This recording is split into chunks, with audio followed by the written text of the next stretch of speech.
In 1954, a man walked into a Japanese airport with a passport from a country that has never existed. And before you say that is impossible, the passport was not fake. The stamps inside it were real. The country printed on it simply did not exist. Not then, not now, not ever. And what happened next has never been explained by anyone in 70 years. Stay with me, because this is not a theory. This is a documented case that went through official immigration channels and left the entire system with no answer. Let's go back to the beginning. Tokyo, 1954. A man arrives at immigration control. He is well dressed, calm, composed. He speaks multiple languages fluently. He has clearly traveled before. He hands over his passport. The immigration officer looks at it, looks again, calls a colleague. The colleague looks at it, calls a supervisor. Because the country printed on that passport does not exist on any map, in any atlas, in any official record anywhere in the world. The country was called Taured, located, according to the man, between France and Spain, in the region we know as Andorra. The man was completely confused by their confusion. He told them he had been traveling to Japan for business for years, that his company had offices there, that he had made this trip many times before. He pulled out documents, a driver's license from Taured, business documents from Taured, a checkbook from a bank in Taured. Everything was consistent, everything matched, everything looked completely real, except the country on every single document did not exist. Immigration detained him. They brought him maps. They pointed to the region between France and Spain. He looked at the maps and pointed immediately to where his country was. But what was printed on the map in that exact location was Andorra. The man stared at it. He was not angry. He was not panicking. He was not acting like someone caught in a lie. He was genuinely confused. He told them he had never heard of Andorra, that Andorra did not exist, that in his experience, in his entire life, that area of Europe had always been called Taured, and had been for over 1,000 years. Investigators were called. They checked every detail. They contacted his company in Japan. The company confirmed they had dealings with his firm, but the address on his documents did not match any address in their records. They called the hotel he said he always stayed at. The hotel confirmed they had no record of him. They called the bank on his checkbook. The bank confirmed the account did not exist. Everything he had looked real, was constructed with the same detail and consistency of something real. And yet every single external verification came back with nothing. Not fraud, not forgery, nothing. Just a man with documents from a place that simply did not exist. Authorities made a decision. They took all of his documents, every passport, license, and business paper, for examination. They put him in a hotel room in the airport under guard. 2 immigration officers posted outside his door. They told him they would resolve this in the morning. That night, one of the guards heard a sound, or rather, they noticed the absence of sound. They opened the door. The room was empty. The man was gone. The window was closed. The room was on a high floor. The door had been guarded the entire night, and the man from Taured had simply ceased to be there. But here is where it gets stranger. His documents were locked in a secure room inside the airport. When investigators went to retrieve them the following morning, those were gone too. Every passport, every license, every business document, every physical piece of evidence that this man had ever existed, gone from a locked room inside a secured facility with no sign of entry or exit. Now, let's talk about what people believe happened. The first theory is the simplest. It was a hoax, an elaborate, perfectly constructed hoax. Someone with extraordinary resources created a fictional country with flawless documentation to test or fool immigration. But this theory has a problem.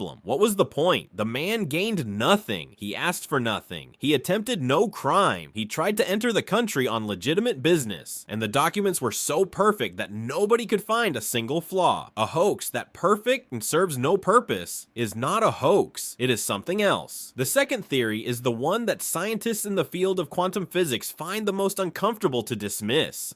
Parallel universes. The theory that infinite versions of reality exist simultaneously, each one slightly different from the others, some dramatically different. In one version of our world, Andorra was never formed. The region developed differently. A country called Taured emerged instead, and somehow, through a mechanism we do not yet understand, a man from that version of reality crossed into ours, walked through an airport, confused by maps that showed the wrong